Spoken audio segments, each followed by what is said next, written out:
अरे अरे अरे अरे अरे क्या हो गया भाई? ऐसे ही कहीं रोना ना पड़ जाए। हम तो भैया कौन सी मूवी आई है, एक दीवानियत, हम तो दीवानियत देखेंगे। पढ़ाई कौन करे भाई? पढ़ाई के लिए तो भी बहुत टाइम बचा है, पढ़ लेंगे भी है। और हिंदी कौन पढ़ेगा यार, कि भैया पढ़ाई में तो मन ही नहीं लग रहा। कोई बात नहीं, थोड़े से नंबर ही तो कम आएंगे, क्या होएगा, थोड़ा सा ताना ही तो मिलेगा, सुन लेंगे। इतना कैसे पढ़ेंगे भाई, और वो भी इतना सा टाइम बचा है। तो उसके लिए भी आपको प्लानिंग करनी पड़ेगी, क्योंकि बिना प्लानिंग के अंधाधुंध पढ़ते चले जाओगे तो ना तो आपको ऐसा लगेगा कि आप पढ़ाई कर रहे हो, ना ही आपको कुछ चीज समझ में आएगी। पहले हम यहाँ पर जानेंगे कि हमारे ना पढ़ने का रीजन क्या है।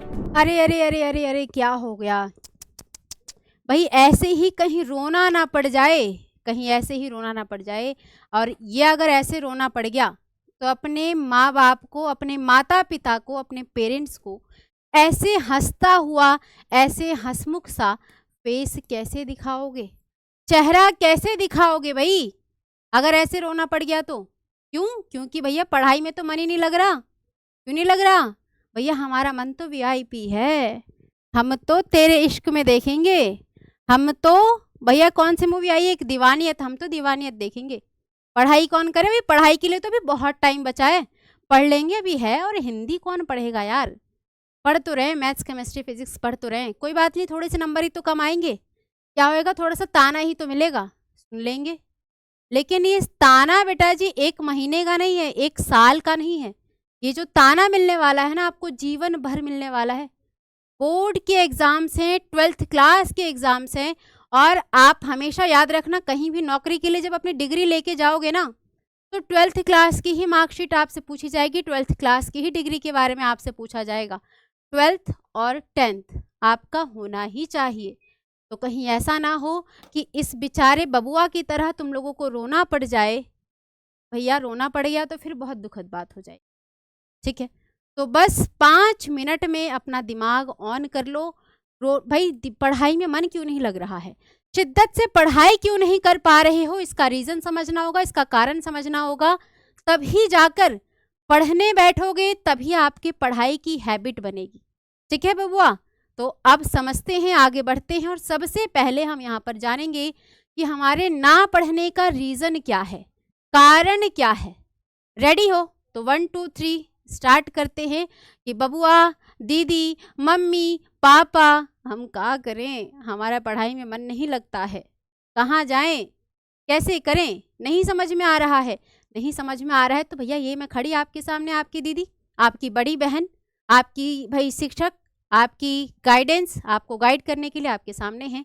तो आते हैं और समझते हैं पहले रीजंस को कि भाई कारण क्या हो सकता है। पहले तो हमें ये समझना होगा कि हमारा मन क्यों नहीं रहा भैया पढ़ाई में, तो क्यों नहीं लग रहा, तो इसके लिए हमें भैया कारण क्या है। तो पहली चीज़, दिमाग कह रहा है ये तो बड़ा मुश्किल टॉपिक है, ये तो बड़ा मुश्किल कंटेंट लग रहा है, तो बड़ा मुश्किल भैया टास्क लग रहा है। अब जैसे ही मुश्किल लग रहा है वैसे ही दिमाग पे जोर, दिमाग में दर्द शुरू। अब जब दिमाग पे जोर पड़ रहा है, सर में दर्द पड़ रहा है, फिर तो दीदी अब तो नींद आ रही है, नींद ले लेते। भैया अगर नींद लोगे तो पढ़ाई कैसे करोगे? तो पहले हमें ये समझ में आया कि भाई मुश्किल टॉपिक है, इसीलिए हम उसको हाथ ही नहीं लगाते। दूसरा क्या है जी, सोशल मीडिया, इंस्टा, अब यही चल रहा है कि भाई तेरे इश्क में पागल हो गया दीवाना तेरा रे, एक ये भाई तेरी कायनात तेरे खाली हाथ। अब ट्रेंडिंग रील्स याद हो रहे हैं। अब ट्रेंडिंग रील्स याद हैं तो दीदी कंटेंट कैसे याद हो, व्याख्या कैसे याद हो, आंसर कैसे याद हो, समझ में कैसे आए? क्योंकि हमारे दिमाग में तो रील्स भरे हुए हैं। पहले उस दिमाग को खाली तो करो, तभी तो बाकी भाई तुम्हारी पढ़ाई तुम्हारे दिमाग में आएगी। तो पहले उससे दूर होना है, समझते जाओ कहाँ कहाँ गलती कर रहे हो। फिर लंबा सिलेबस देखकर हम क्या करते हैं, हम तो सिलेबस ही नहीं देखते। इन केस किसी ने हमें बताया है, किसी ने हमें समझाया है कि सिलेबस देख के पढ़ाई करनी है, हमने सिलेबस डाउनलोड किया, भैया बस इतना कैसे पढ़ेंगे भाई, और वो भी इतना सा टाइम बचा है। तो उसके लिए भी आपको प्लानिंग करनी पड़ेगी, क्योंकि बिना प्लानिंग के अंधाधुंध पढ़ते चले जाओगे तो ना तो आपको ऐसा लगेगा कि आप पढ़ाई कर रहे हो, ना ही आपको कुछ चीज़ समझ में आएगी। बस ऐसी लगा कि भाई राम भरोसे बैठे हैं, नीलवट्टे सन्नाटा है। फिर बात करें भाई, शुरुआत करने की आदत ही नहीं है, पढ़ने की आदत ही नहीं है, शुरू कैसे करें भैया, समझ ही नहीं आ रहा है कौन सा शुरू करें। पहले हिंदी पढ़ें, इंग्लिश पढ़ें, मैथ्स पढ़ें, फिजिक्स पढ़ें, क्या पढ़ें क्या नहीं पढ़ें। कुछ भी नहीं समझ में आ रहा है, तो नहीं आ रहा है तो भाई कारण समझ लिया कि कहाँ कहाँ दिक्कत आती है। सबसे पहले मुश्किल लग रहा है, तो मुश्किल लग रहा है तो बेटा हमें क्या करना है, सबसे आसान टॉपिक उठाना है, सबसे इजी टॉपिक उठाना है। सोशल मीडिया का खिंचाव बढ़ रहा है, भाई बार बार रील्स स्क्रॉल कर रहे हैं, बार बार भाई यूट्यूब पे शॉर्ट्स देख रहे हैं, तो उससे दूर होना है। नोटिफिकेशंस वगैरह बंद कर दो। जब पढ़ाई करने बैठे हो तो अपना पूरा फोकस इस पे लगाओ कि मुझे अभी सिर्फ पढ़ना है, सारी नोटिफिकेशन से सारे जितने भी नोटिफिकेशन है, जितने भी ऐप हैं, सारे नोटिफिकेशंस को ऑफ कर दो। ठीक है। बात की जाए लंबा सिलेबस, तो सिलेबस को छोटे छोटे भागों में बांटो, छोटे छोटे हिस्सों में बांटो, और फिर सोचो कि मैं इनमें से कौन सा ऐसा पार्ट है जिसको मैं पहले शुरू कर सकता हूँ। मान लीजिए भाई गद्य खंड है, पद्य खंड है, व्याकरण खंड है, कहानी खंड है, पत्र है, निबंध है, तो इनमें से कौन सा मेरे लिए आसान हो सकता है। हो सकता है किसी के लिए पद्य हो सकता है किसी के लिए गद्य हो सकता है, किसी के लिए कहानी इंटरेस्टिंग लगती हो, तो भाई कहानी को करने में मज़ा आएगा, तो वहीं से ही स्टार्ट कीजिए। वहाँ से डायरेक्ट फिक्स कर लो कि अगर मैं कहानी पढ़ रहा हूँ तो यहाँ से मेरे 5 नंबर पक्के हैं।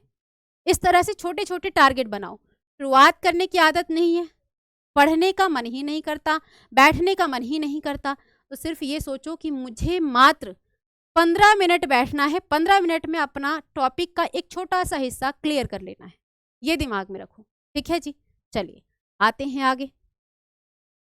अब भाई कह रहे हैं कि भाई सबसे पहली गलती हम क्या करते, तो भाई पढ़ाई की शुरुआत नहीं करते।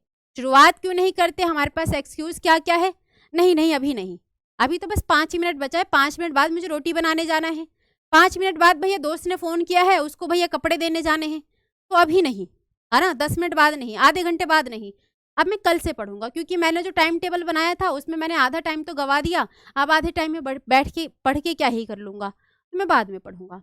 भैया इसको कर लिया हमने, तो इसको भी अवॉइड करो, अभी नहीं नहीं करना है। अगर आपने कहा अभी नहीं, तो समय आपसे कह देगा कभी नहीं, तो अभी नहीं को ख़त्म करो और अभी ही पढ़ना है ये शुरू करो। फिर कहते हैं 5 मिनट बाद, जैसे भाई सुबह उठने के लिए अलार्म लगाते हैं, 5 मिनट बाद 5 मिनट बाद 5 मिनट बाद, वो 5 मिनट कभी आता ही नहीं है, हम किसी काम में उलझ जाते हैं, फिर किसी काम में उलझ जाते हैं, हमारा वो समय ही नहीं आता। कह देते हैं कल से पढ़ूंगी, आज कोई बात नहीं, रेस्ट करते हैं, आज चिल मारते हैं, आज थोड़ा ज्योति के घर घुमाते हैं, आज भैया रोहन से मिलाते हैं, कल से पढ़ लेंगे, कल से पढ़ लूँगी। और इससे होता क्या है, ये सभी क्या है, ये हमारी एक्सक्यूज़ है। और भैया हमारा दिमाग शुरुआत से डरने लगता है, शुरू करने से ही उसके दिमाग में डर बैठ जाता है, हम शुरू ही नहीं कर पाते। अब क्या करें भाई, इसका सॉल्यूशन क्या है, तो सॉल्यूशन भी है, किस तरह से देखो। सबसे पहले दिमाग को ना बेवकूफ़ बनाना है, दिमाग हमारा बेवकूफ़ है, दिल तो सुना होगा, दिल तो बेवकूफ़ है, दिमाग को भी बेवकूफ़ बनाओ, दिमाग के साथ भी खेलो, तभी पढ़ सकते हो, तभी नंबर आ सकते हैं। दिमाग को क्या कहना भैया, सिर्फ 15 मिनट, 15 मिनट कितना टाइम होता है, अभी आप देख रहे हो भैया 3 बज रहे हैं, 3 बजे 15 मिनट में क्या ही हो जाएगा, 15 मिनट पढ़ लेते हैं, एक टारगेट पूरा हो जाएगा। तो भैया एक टारगेट तो आपका ऐसे ही पूरा हो जाएगा, 15 मिनट ख्याल रखो, 15 मिनट पढ़ो। 15 मिनट कोई भारी भरकम काम लगता है, हम लोग जब पढ़ने बैठते हैं तो हम ये सोचते हैं 1 घंटे 2 घंटे 3 घंटे पढ़ने हैं, 4 घंटे पढ़ने हैं, लगातार पढ़ना है, तो इतना सोचते हो ना, उतने में ही सर दुखने लगता है। तो इस सर को दुखाओ मत, इस सर को थोड़ा सा आराम दो, बस 15 मिनट, 15 मिनट में चिल मारते मारते पढ़ लूँगा या पढ़ लूँगी, तो 15 मिनट दो। ठीक है। दूसरी बात, दिमाग धोखा खाता है और पढ़ाई शुरू हो जाती है। 15 मिनट से शुरू करोगे भैया, कब वो 15 से 50 मिनट बन जाएंगे पता ही नहीं चलेगा, तुम्हें पढ़ने की आदत बन जाएगी, है ना, कि 15 मिनट, फिर 2-3 दिन 15 मिनट पे ही चले, फिर 20 मिनट बढ़ाया, फिर 25 मिनट बढ़ाया, फिर धीरे धीरे करते करते 1 घंटे 1.5 घंटे ऐसे पढ़ने की हैबिट बन जाएगी। तो इसकी शुरुआत कीजिए।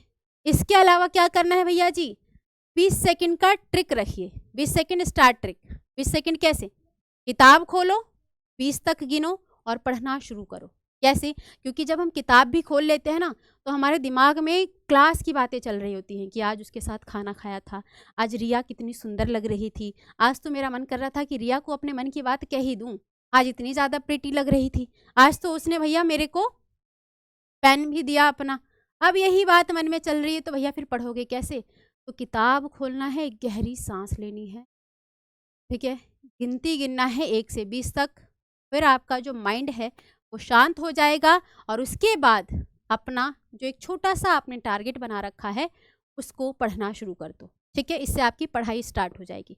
और ये बहुत बारीक बारीक चीज़ें हैं, लेकिन बहुत महत्वपूर्ण, इनको अगर आपने फॉलो कर लिया तो भैया आपको एग्जाम में टॉपर बनने से कोई नहीं बचा सकता।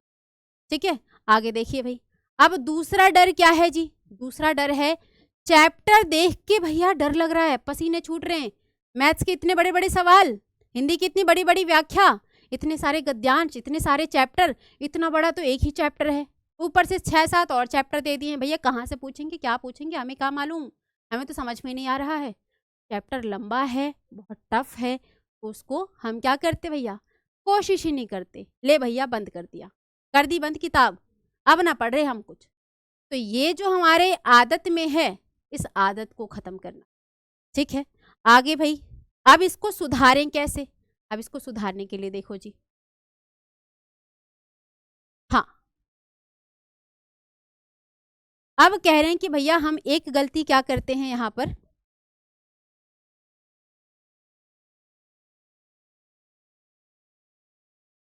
हाँ जी, पहले हम यहाँ पर ये ट्रिक देख लेते हैं। दूसरी कमी जो हम करते हैं, बड़े बड़े चैप्टर्स हैं, तो इसके लिए क्या करना है, तो सबसे पहले हमें क्या करना है, सबसे आसान टॉपिक उठाना है। आपको सिलेबस में कोई भी आप सब्जेक्ट पढ़ रहे हो, उसमें हर एक भाई सब्जेक्ट में आपके सामने कोई ऐसा टॉपिक होगा जो आपको बहुत आसान लगता होगा, जो आपको बहुत ईजी लगता होगा। तो आप कोई भी टॉपिक उठाएं तो वो सबसे आसान होना चाहिए आपकी समझ के अनुसार, कि हाँ ये मेरे लिए आसान है, इसको ही मैं सबसे पहले पढ़ूंगा। जब उसको पढ़ोगे ना तो दिमाग आपका एक्टिव होगा, खुश होगा, जब चीज़ें समझ में आती रहेंगी तो दिमाग भी एक्टिव रहेगा, सर में दर्द भी नहीं होगा, तो आपका और ज़्यादा पढ़ने का मन करेगा और इस तरह से आपकी पढ़ने की हैबिट बनती जाएगी, ठीक है। अब इससे क्या होगा, अगर आप इजी टॉपिक उठाओगे, दिमाग जीतेगा, है ना, उसने एक जंग को पार कर लिया, दिमाग को दर्द नहीं दिया, तुमने सिर को दुखाया नहीं, तो दिमाग जीतेगा, मन लगेगा, समझ में आ रही चीज़ें तो मन भी लगेगा कि हाँ भैया अब तो पढ़ने में मज़ा आ रहा है ना, फिर पढ़ाई तेज होगी, स्पीड भी बढ़ेगी। तो एक आसान टॉपिक उठाने से देखो कितने फ़ायदे मिल रहे हैं। इसके अलावा आपको क्या करना है भाई, 25-5 फॉर्मूला अपनाओ, 25-5, 25 × 5, कैसे, 25 मिनट पढ़ो, फिर 5 मिनट का ब्रेक लो, या फिर आधे घंटे पढ़ो, 10 मिनट का ब्रेक लो। सब कोई अपने अपने अनुसार अपने अपने अकॉर्डिंग कर सकते हैं कि भाई जिसको पढ़ने की बिल्कुल ही आदत नहीं है तो 25 मिनट पढ़िए, 5 मिनट का ब्रेक लीजिए, 25 मिनट पढ़ो, 5 मिनट ब्रेक लो, 1 घंटा पढ़ो, 10 मिनट का ब्रेक लो, इस तरह से करना है ताकि माइंड को रिलैक्स होता रहे, और टाइम टू टाइम पानी पीते रहो, कुछ कुछ खाते रहो, ठीक है। अब इस ब्रेक में आपको फोन नहीं उठाना है, ना जी ना, अगर आपने फोन उठाया ना तो वो कब 5 मिनट का ब्रेक भैया 25 मिनट में बदल जाएगा, तुम भी नहीं समझ पाओगे। फ़ोन नहीं उठाना है बिल्कुल भी, ठीक है। फ़ोन कब उठाना है, जब आपको ज़रूरत पड़े, और मैंने आपको बताया नोटिफिकेशन सारे ऑफ रखने, माइंड को कंट्रोल करना सीखो, तभी पढ़ पाओगे या तभी कुछ कर पाओगे भाई जीवन में। अगर माइंड तुम्हें कंट्रोल करता रहा ना, फिर दिक्कत हो जाएगी भैया। अब गलती तीसरी गलती हम क्या करते हैं, हमारे पढ़ने की जगह ही फिक्स नहीं है। कभी मन किया तो भैया बेड पर बैठ गए, चादर ओढ़ लिया, ओढ़ के उस पर बैठे हैं भैया, पैर पे पैर चढ़ाकर पढ़ रहे हैं, देख रहे हैं कि इसमें क्या था क्या नहीं था। कभी नहीं है भैया सोफे पर बैठ गए कि भैया सोफे पर खाली तो है, सोफे पर लेट गए, लो भैया इधर पिलो लगा लिया, लेटे हैं, पढ़ रहे हैं, ऐसे ऐसे पन्ने पलट रहे हैं, या फिर सीरियस भी पढ़ रहे हो। कभी पर बैठ गए कि भैया सोफे पर कोई बैठा है, मेहमान आए हैं, ज़मीन पे पढ़, तो ऐसा नहीं कर, क्योंकि अगर आप जगह बदलोगे तो जगह के ही हिसाब से आपका मूड भी बदलता रहेगा। तो अपना एक पर्टिकुलर जगह बनाना है, वो कोई सी भी जगह हो सकती है। अगर आप ज़मीन पर बैठ के पढ़ते हैं, अगर आप सोफे पर बैठकर पढ़ते हैं, अगर आप बेड पर बैठ के पढ़ते हैं, स्पेस की कमी है, जगह नहीं है, तो कोई एक लोकेशन बनाओ जहाँ पर आप बैठकर पढ़ सको, और डेली आपको वहीं पढ़ना है, ठीक है। अगर आप स्टडी टेबल है, स्टडी टेबल पे ही पढ़ते हो, तो आप हमेशा वहीं पर ही पढ़ो, है ना। एक लोकेशन सेट करो कि हाँ भाई मुझे यहाँ पर ही पढ़ना है, क्योंकि जैसे जैसे आप जगह बदलते रहोगे मूड बदलता रहेगा। अगर आप दिल्ली में हो तो दिल्ली जैसा मूड वाइब रहेगा आपका, अगर आप पंजाब चले जाओगे तो भाई पंजाबियों जैसे वाइब आ जाएगी आपके मन में, अगर आप हरियाणा चले जाओ वहाँ पे हरियाणा जैसी, तो भैया बोली से लठ मारोगे फिर। अगर आप भैया बिहार चले जाओ तो भाई बिहार जैसी संस्कृति आ जाएगी मन में, अगर राजस्थान चले जाओ तो भैया घूम रो करते रहोगे फिर, ठीक है। तो हमें करना क्या है, अलग अलग जगह नहीं बनानी है, एक ही लोकेशन पे बैठना है, वरना आपकी जो वाइब है, आपका जो मूड है वो बदलता रहेगा। इसके अलावा अगर बात की जाए भैया कैसे करना है, अपनी पढ़ाई की लोकेशन को सेट करना है, एक ही जगह पर एक ही जगह रोज पढ़ना है, दिमाग आदत बना लेगा। एक हमारे माइंड को भी जब आप उस जगह पर जाओगे, जब आप अपनी सीट पर बैठोगे तो आपके दिमाग को ऑलरेडी कमांड मिल जाएगी कि भैया अब इसको यहाँ पर पढ़ना है, तो आपका माइंड कहीं और नहीं लगेगा, आपका दिमाग कहीं और नहीं भटके। इसके अलावा जगह बदलो तो दिमाग भी उलझ जाएगा, जगह जैसे ही चेंज करोगे दिमाग कन्फ्यूज़, क्योंकि भैया रोज़ तो तुम एक जगह पे बैठते हो, दूसरे दिन तुम कहीं और बैठ गए, दिमाग कमांड कहाँ से दे? तुमने तो दिमाग को कन्फ्यूज़िया दिया, तो दिमाग को कन्फ्यूज़ियाना नहीं है, दिमाग को रिलैक्स रखना है। जगह फिक्स करो, माइंड सेट फिक्स हो जाए। अब इसके लिए क्या करना है तुम्हें? भाई किसी-किसी का पढ़ाई में मन नहीं लगता कि भाई क्या करें, कैसे पढ़ें? तो अपने लिए एक छोटे-छोटे से ना इनाम तय करो। इनाम कैसे? कि अगर मैंने ये वाला टॉपिक कंप्लीट कर लिया, मान लो गद्दे का टॉपिक, मान लो पद्य का टॉपिक है, मान लो कोई साइंस का, भाई आपकी केमिस्ट्री का टॉपिक है, फिजिक्स का है, मैथ्स का है, कोई सवाल है, इसको अगर मैंने सॉल्व कर लिया तो फिर मैं अपनी मनपसंद चीज़ खाऊंगा, या मम्मी मुझे मेरी मनपसंद पराठे देगी। खाने की चीज़ हो सकती है, पहनने की चीज़ हो सकती है, भैया थोड़ी देर इंटरटेनमेंट की चीज़ हो सकती है। तो अपने लिए छोटे छोटे भाई लक्ष्य तय करो। जैसे मैं अगर बताऊं कि भैया मैं जब पढ़ती थी तो अब मुझे भूख लगी है, पर मैं सोचती अगर मैं खाना खाने गई तो मैं पढ़ नहीं पाऊंगी, तो भैया मैंने क्या किया कि ये वाला पोर्शन कंप्लीट कर लेती हूँ, इसके बाद खा लूँगी, खाने के बाद फिर इससे भाई फिर जो है मैं वापस से नेक्स्ट टॉपिक करूँगी। तो इससे मेरे मन में एक ये रहता था कि खाना खाने से पहले मुझे टॉपिक कंप्लीट कर लेना, यानी कि मैंने अपने आप को एक छोटा सा इनाम दे दिया। दूसरा, मेरे मन में कोई पढ़ते पढ़ते मेरे मन में कोई बात आ रही है, मेरी दोस्त भी साथ में बैठी है, अब मेरा मन कर रहा है कि मैं उसे इस बात पर डिस्कस करूँ, पर मुझे पता है कि अगर मैंने इस बात को छेड़ी तो भाई ये बात लंबी चली जाएगी। मैंने क्या सोचा, मैंने क्या टारगेट बनाया कि पहले मेरा जो टारगेट है 10 मिनट, 15 मिनट, 20 मिनट का, पहले मैं उसको कंप्लीट कर लूँ, उस सम्स को सॉल्व कर लूँ, उस गद्दे को याद कर लूँ, वो क्वेश्चन आंसर देख लूँ, उसके बाद में इस बारे में इससे बात करूँगी। ठीक है, और वो मैंने समय फिक्स कर लिया कि भाई 5 मिनट में बात को ख़त्म कर देनी है, क्योंकि तुझे भी पढ़ना है, मुझे भी पढ़ना है। तो इस तरह से अपना एक टारगेट बनाइए, क्योंकि यहीं पर ही हम गलतियाँ कर रहे हैं। ठीक है, इसके अलावा बात की जाए चौथा, टारगेट क्लियर नहीं होता कि हमें पढ़ना क्या है। पढ़ने बैठ गए भैया, शुरुआत भी कर ली, मन भी लग रहा है पढ़ने में, भाई दिमाग को भी हमने कंट्रोल कर लिया कि भैया दिमाग तू ज़्यादा कन्फ्यूज मत, मैं रोज़ वाली जगह पर ही बैठा हूँ। अब टारगेट ही नहीं पता, टारगेट ही क्लियर नहीं कि हमें पढ़ना क्या है, तो भाई हम लोग क्या करते हैं कि भाई बहुत से बच्चों को ये नहीं पता होता कि उन्हें पढ़ना क्या है। वे किताब खोलते हैं, 2 पेज देखते हैं, कंफ्यूज और कॉपी बंद। 1 पेज देखा, 2 पेज देखा, अरे ये तो समझ ही नहीं आ रहा, बंद करो, कल से देखेंगे। बस वो बंद ही पड़ी रह जाती है, फिर तो कोई नहीं पढ़ रहा उसको। ठीक है, इसका सॉल्यूशन क्या हो सकता है जी? तो देखो, हर दिन का मिनी टारगेट रखो। एक छोटा टारगेट रखना है कि अगर आज भैया 8 तारीख है, कल 9 तारीख है, फिर 10 तारीख है, तो आज 8 तारीख में मुझे एक चैप्टर कंप्लीट कर लेना है ना? हिंदी का एक चैप्टर नहीं तो भैया एक जीवन परिचय मुझे याद कर लेना है। छोटा टारगेट रखो। अगर मैथ्स का कोई है तो भैया मैथ्स का सबसे इजी मुझे कोई सा भी इजी आपके लिए जो है 1.1 एक्सरसाइज जो है वो पूरा कर लेना है, या फिर उसके आधे क्वेश्चंस मुझे पूरे कर लेने हैं। बायो का मुझे एक टॉपिक समझ लेना है, केमिस्ट्री का एक टॉपिक समझ लेना है। तो हर सब्जेक्ट का आपको एक मिनी टारगेट रखना है। फिर और क्या टारगेट रख सकते हैं इसके अलावा? तो कहेंगे भाई आज सिर्फ 2 ही टॉपिक करूँगा, मन नहीं लग रहा पढ़ने में, पर इसके लिए हमें क्या करना है कि हमें थोड़ा सा पढ़ना है। आज सिर्फ 2 टॉपिक पूरे करूँगा, बाकी बाद में देख लूँगा। पहले उन टारगेट्स को, ठीक है, आज सिर्फ एक चैप्टर या फिर एक ही एक्सरसाइज करूँगा। तो इससे क्या होगा, हमें पता है कि हमें थोड़ा पढ़ना है। जब माइंड को ये पता होगा ना कि ज़्यादा मेहनत नहीं करनी है, तब वो एक्टिव हो जाएगा, तब वो मेहनत कर लेगा। लेकिन अगर माइंड को तुम पहले ही बता दोगे कि भाई हमें बहुत सारा पढ़ना है, बहुत मेहनत करनी है, तो भैया माइंड सुस्त पड़ जाएगा, फिर कोई फ़ायदा नहीं होगा। फिर इसके अलावा क्या कर सकते हैं, भैया आज सिर्फ एक प्रश्न करूँगा। कोई ऐसा भी होता है कि भाई बिल्कुल ही नहीं मन कर रहा, तो कम से कम एक प्रश्न तो सॉल्व कर लो।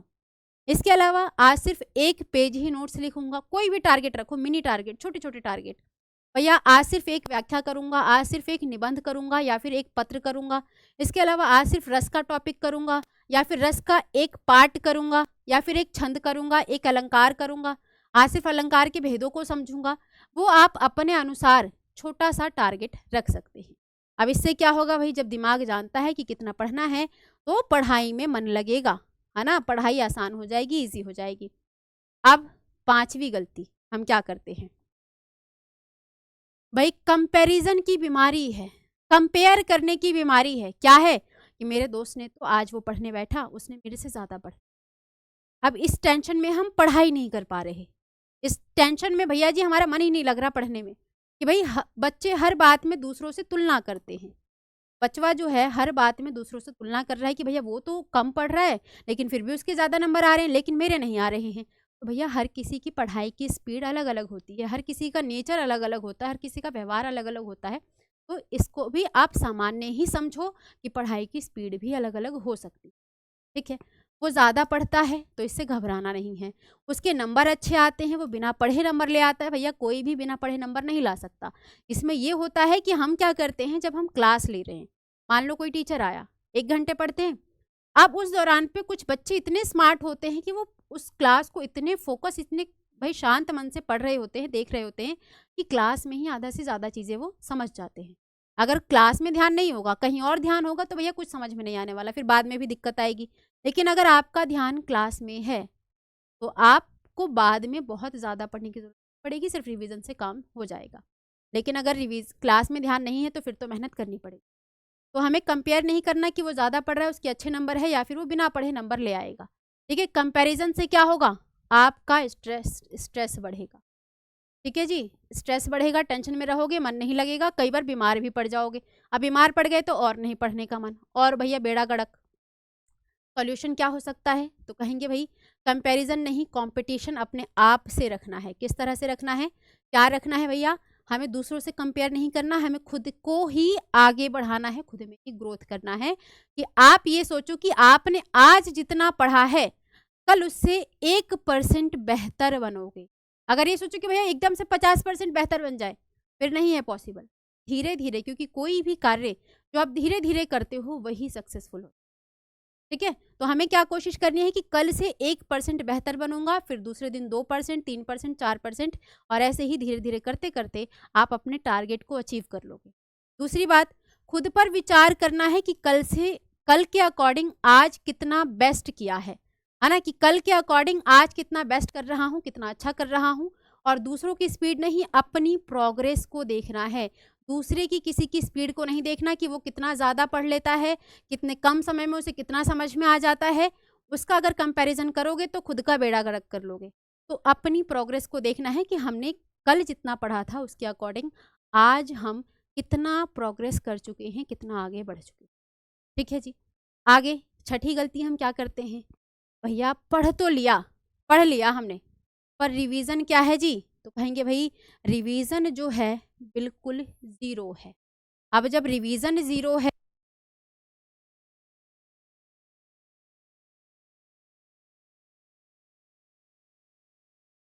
ना भैया, अगर रिवीजन ज़ीरो है तो भाई फिर कैसे होगा काम, कैसे पढ़ोगे, क्योंकि एक सब्जेक्ट तो है नहीं आपके पास, एक टॉपिक तो है नहीं आपके पास कि एक बार पढ़ा और वो याद हो गया।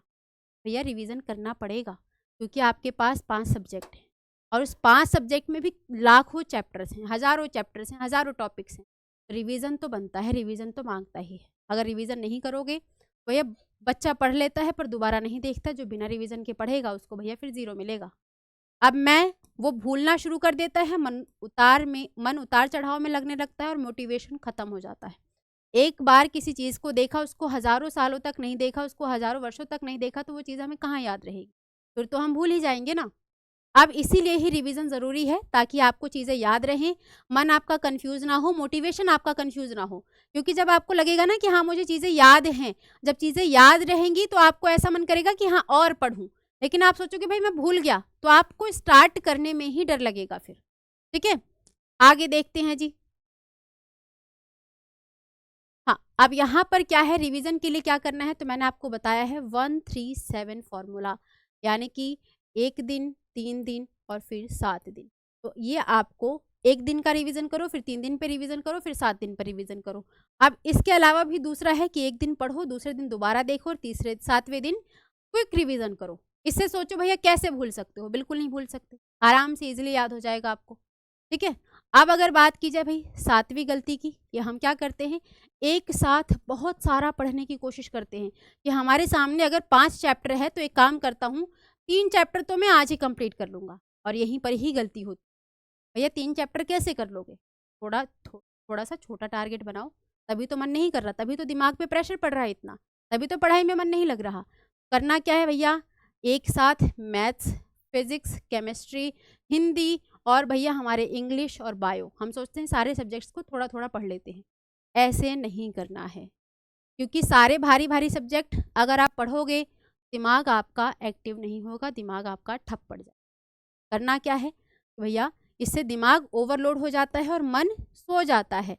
अगर आपको कोई भारी भरकम चीज़ आपके सर पे रख दी जाए, आपके पीठ पे लाद दिया जाए, तो क्या आप एक्टिव रहोगे? आपके कंधे पे कोई भारी चीज़ लाद दी जाए, आप एक्टिव रहोगे? भाई धीरे धीरे धीरे धीरे झुकते झुकते फिर एकदम से धड़ाम से गिर जाओगे। और यही चीज़ पढ़ाई के साथ होती है, यही चीज़ सब्जेक्ट के साथ। तो हमें करना क्या है, एक मुश्किल सब्जेक्ट तो एक आसान सब्जेक्ट, ठीक है, एक मुश्किल तो एक आसान। हाँ, इसमें क्या करना है बेटा जी, आपने अगर एक दिन मैथ्स उठाया, ठीक है, तो आपको ये नहीं करना कि अपने टाइम टेबल में आप मैथ्स के साथ केमिस्ट्री रख लो या फिर फिजिक्स रख लो। अगर आपने मैथ्स उठाया तो एक सब्जेक्ट आपका हिंदी का होना चाहिए या फिर इंग्लिश का होना चाहिए, इजी सब्जेक्ट। केमिस्ट्री है तो एक सब्जेक्ट आपका इंग्लिश हो या बायो हो। तो इस तरह से एक सब्जेक्ट मुश्किल और एक आसान, एक मुश्किल और एक आसान, इस तरह से आपको चलना, ठीक है। आगे आते हैं भाई, आगे एक हम क्या गलती करते हैं, ट्रिक हाँ, इसका सॉल्यूशन देखो क्या करना है। डे 1 में मेजर सब्जेक्ट्स रूल रखने हैं, एक दिन एक बड़ा सब्जेक्ट और एक छोटा इजी सब्जेक्ट, एक मुश्किल एक आसान। इससे क्या होगा, इससे भैया हमारे दिमाग पर जोर नहीं पड़ेगा, इससे दिमाग हल्का भी रहता है और पढ़ाई भी प्रोडक्टिव होती है। सब कुछ मुश्किल रख लोगे, सब कुछ कठिन रख लोगे तो दिक्कत आएगी। एक लाइट और एक आसान, एक भैया मुश्किल सब्जेक्ट तो एक आसान सब्जेक्ट। जैसे घर में भी हम काम करते हैं तो क्या करते हैं कि भैया अगर कंबल धोना है तो क्या घर के सारे कंबल एक साथ धो दोगे? नहीं धोते ना। मम्मी को आपने देखा होगा सारे कंबल एक साथ नहीं धोती। अगर एक कंबल धो रही हैं तो भाई 2-3 बेडशीट होंगे, यानी कि एक भारी भरकर काम और एक आसान काम। तो ऐसे ही आपको पढ़ाई के साथ भी करना। 8वीं और आखिरी गलती हम क्या करते, नोट्स ना बनाकर सिर्फ पढ़ते रहते हैं, सिर्फ रीड करते रहते हैं। कहा भैया इससे गुजारा होगा, बताओ हो जाएगा इससे गुजारा? बिल्कुल भी नहीं होगा, कहीं तक नहीं।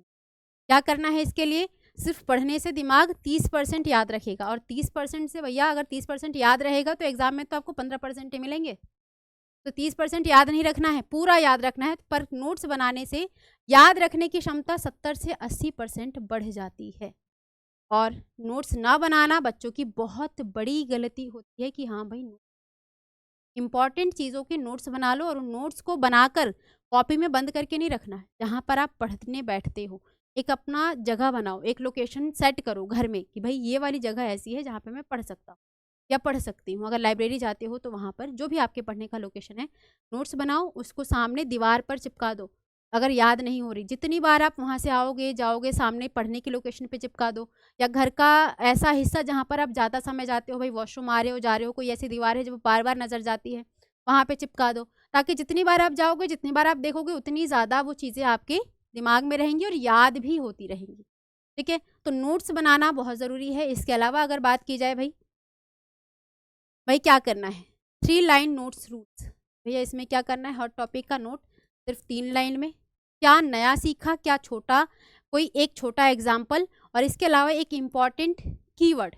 कैसे, कोई अगर टॉपिक है तो उसमें आपको क्या करना है भाई 3 तरह से उसके नोट्स बना सकते हो कि आपने इस टॉपिक से क्या नया सीखा, ठीक है, क्या नया सीखा ये होना चाहिए। दूसरा, कोई छोटा एग्जाम्पल, उसको याद रखने के लिए जो आपने सीखा है उसको एग्जाम्पल के थ्रू आप दूसरों को बता सको, समझा सको। तीसरी चीज़ क्या रखनी है, एक इम्पॉर्टेंट कीवर्ड याद रखना है कि कोई ऐसा शब्द हो जिसका नाम लेते ही आपको वो पूरा टॉपिक याद आ जाए। जैसे मैं बात करूँ पवन दूतिका की, तो पवन दूतिका में जैसे ही मैं राधा का नाम लूँ, जैसे ही मैं पवन का नाम लूँ, वैसे ही मुझे वो चैप्टर याद आ जाएगा। जैसे मैं कहूँ भाई कैकई की, तो कैकई में मैंने कोई नाम लिया, भाई कैकई का अनुताप है, उसमें मैंने कहा कैकई माता, तो आपको याद आ जाएगा भाई कैकई का अनुताप चैप्टर। मैंने कहा राष्ट्र का स्वरूप, अब राष्ट्र का स्वरूप चैप्टर आपको कैसे याद आएगा भाई, भूमि, जन और संस्कृति, ये 3 क्या हैं, ये 3 कीवर्ड हैं। इन 3 कीवर्ड को याद करते ही पूरे चैप्टर में किस बारे में बात की गई है, पूरे चैप्टर का सार क्या है, ये समझ में आ जाएगा। तो इस तरह से बेटा जी आपको पढ़ाई करनी है। और अब आप लोगों के पास ज़्यादा समय नहीं बचा है, केवल थोड़ा ही समय है, समय बचा है बेटा। तो प्यारे दोस्त आप पूरी मेहनत से जी जान लगा दो और लग जाओ, क्योंकि बहुत सारे बच्चे ऐसा कह रहे थे कि दीदी हमें समझ नहीं आ रहा पढ़ाई कैसे करें, शुरुआत कैसे करें। तो उन लोगों के कहने पर ही, उन लोगों के डिमांड पर ही मैंने ये क्लास बनाई है। तो आई होप कि आप लोगों को इस क्लास से बहुत कुछ सीखने को मिलेगा और बहुत कुछ हेल्प मिलेगी कि किस तरह से पढ़ें, क्योंकि मुझे पता है बहुत से बच्चे पढ़ाई की शुरुआत ही नहीं कर पाते। ये डर जो है, जब इस क्लास को देखोगे ये डर निकल जाएगा और पढ़ना शुरू करो। चलिए, तो इसी तरह की ही वीडियोस और लेकर आऊँगी। तो चलिए अब आज को बस इतना ही रखते हैं। नमस्कार, धन्यवाद, टेक केयर, बाय बाय।